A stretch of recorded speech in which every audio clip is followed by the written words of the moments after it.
Howdy, y'all. Well, I guess I should start that intro. Hey, y'all. Everything else is blooming, blossoming, and growing, except for your will to complete anything on your to-do list. Today, I have a little outline of some really basic things you can do to build your productivity back up. Today, I want to talk about productivity. Why am I talking about productivity? Especially since summer is around the corner. I feel like when summer rolls around, the sun heats up, and people start to feel that fire under their butts to achieve that goal that they thought could wait until tomorrow. And guess what? Tomorrow is today. It's here. In case you're like me and trying to dig a little deeper, push a little further, and get closer to some of your goals, I have a few productivity tips to talk about today. I have commitment issues. I can't commit to using a bullet journal 100%. I know there's so many videos out there on the internet talking about how life-changing the bullet journal is, and I fully believe it. I'm just not ready to dive in, both feet first, and really say I do. It's really hard to break the habit of wanting to scribble something down quickly on a piece of paper. A lot of times I find myself in a panic. My first thought is I do not want to forget that, or I know I need to do that, so I'm gonna write it down somewhere that makes sense for me. And that is usually a scrap of paper that will get lost under a pile of scraps of paper, or it's a calendar invite in my phone that I'll also forget about because I don't check my phone. I know, I'm not like your typical young person. A bullet journal is supposed to be revolutionary because it gets rid of all of those little notes floating around everywhere in your life and puts them in one place. That's how you can be more efficient. And the way it's set up is that you have a master list, or one full list with everything. It's broken out by time. But the main thing I'm talking about here is that you're setting up every month, you have a full to-do list. Every single thing happens in that one list. You just kind of trickle that list into weekly spreads is what they call them. So each week when you're running your to-do list, you look at the big to-do list and you see, what haven't I covered? I made my own spread. I have one section that's a mini calendar for myself where I write down reminders. I use the blank space to make a commitment to myself that I'm gonna do something. And on the left-hand side, I have a goal tracker and I have a task list. So anytime I have the urge to write something down on a scrap of paper, I write it here instead. And this sits on top of my desk where I look every day. So whenever I wake up in the morning or I'm doing work, I see this, and the visual reminder is so helpful to me. It helps me remember that I have things to do.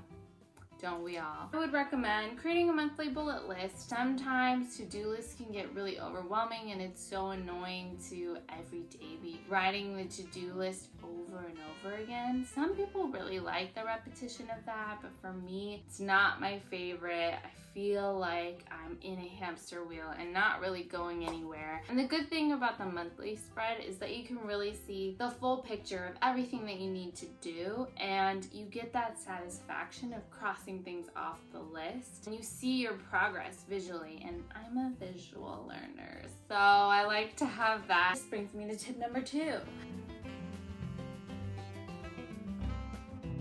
which is calendar blocking. This is another really popular technique. I like to use it myself. Why? Calendar blocking makes a huge difference when you're trying to manage your time. I like to think of time like a pie. There's only a finite amount of pie every day. So usually if you have 5 things you need to do, but only 4 slots or 4 slices of pie to get it done in, you kind of have to compromise and see, what do we need to kick off the list to get this thing done? So calendar blocking helps me, because I'm a visual learner, helps me really see how much time I have in the day, and it also helps you realize how long you spend doing things. I really like it because it allows you to focus your attention on one thing at a time. The way that you do it is that you look at your calendar and you just place meetings on your calendar. You create one chunk for every task. Chunks maybe not like a great word for it, but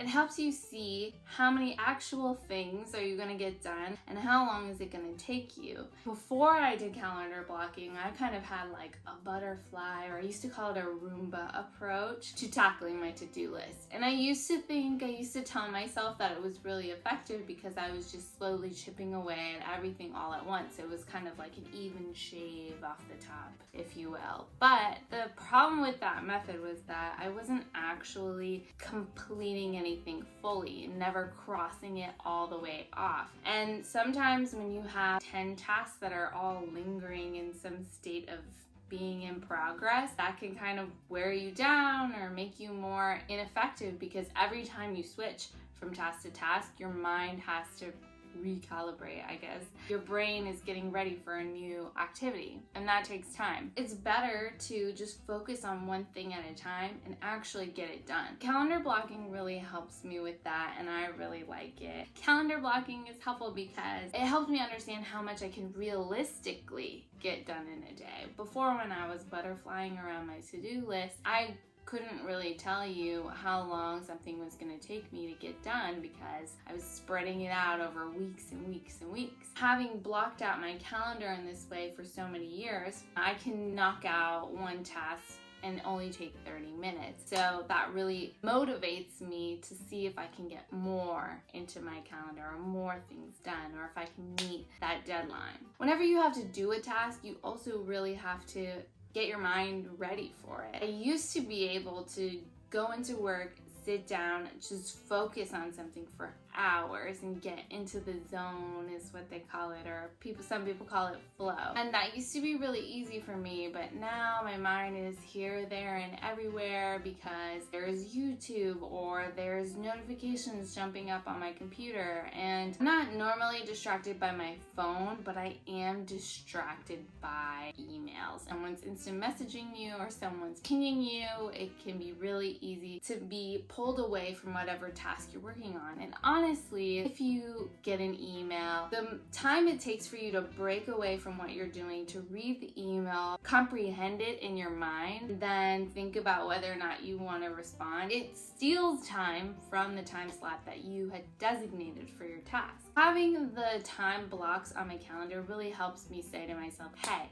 we have 30 minutes to do this one thing. We're gonna only work on this for 30 minutes, and then we can take a break after and check emails or check our phone or whatever it is that's weighing on our mind. Just knowing that I have this one block to get through before I can respond to emails is really helpful. That brings me to my third point, which is setting an intention before I do a task. Sounds kind of much, I know. And sometimes you just have those days where you have to be your own coach. You just need that to get through the day or to stay on track, or maybe you're feeling great. I really have to be the one who's responsible for saying, hey, we can do this. Hey, give it that last push. Hey, let's see if we can get this done in under a certain amount of time. You're really capable of whatever it is that, I know I sound like a mom, really capable of whatever it is that you set your mind to. And so making a deal or making a promise with yourself and setting your mind on whatever it is that you want to get done in your time block is so important to making sure that you accomplish your goal.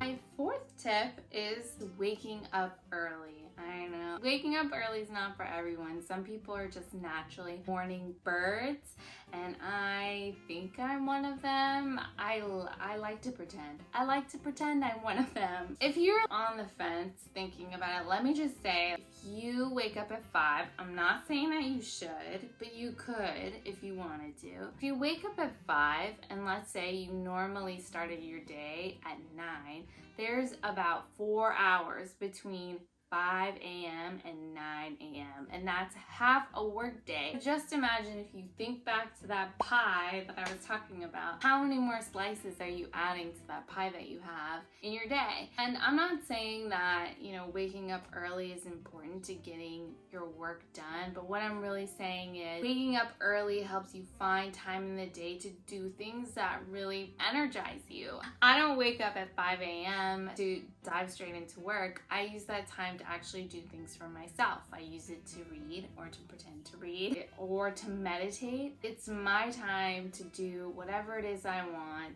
to fill my soul. The point is that it's important to have me time. And I know me time, people get a little nervous about that because they don't want to seem selfish, but doing something that makes you happy or makes you feel relaxed will definitely get your day started in a way that you'll be able to be productive. I can tell you from personal experience, I've had burnout many times in my life. The problem with burnout is that you think you can just work through it, and that's just making it worse. What you really need to do is to take time for yourself. It's not healthy to constantly wake up in the morning and jump straight into work. Taking breaks is important during the day, and it's just as important to find time to kind of recharge your battery doing things that you love. My fifth and final tip is getting sleep. This is not necessarily easy for everyone. I really feel this one. Sleep, everybody knows that sleep is a core part of your body's function. You cannot function well if your battery is not properly charged, and that means your emotions can run high or they can run low, they can run sideways, they can run in a way that's counterproductive to whatever it is that you need to do. You don't even have enough energy to stay focused, to get things done the way you normally would, or even feel good. Whenever I get a full night's sleep, the difference. I feel like a new person. The thoughts that I have when I have a good night's sleep are incredible. Hopefully these tips help you find your stride and get back into the groove of being productive. And that can be being productive at whatever it is that you want. Being productive at work, being productive towards your goals, anything. Thanks for watching this video, and I hope you liked it. Please give it a thumbs up if you liked it, or subscribe.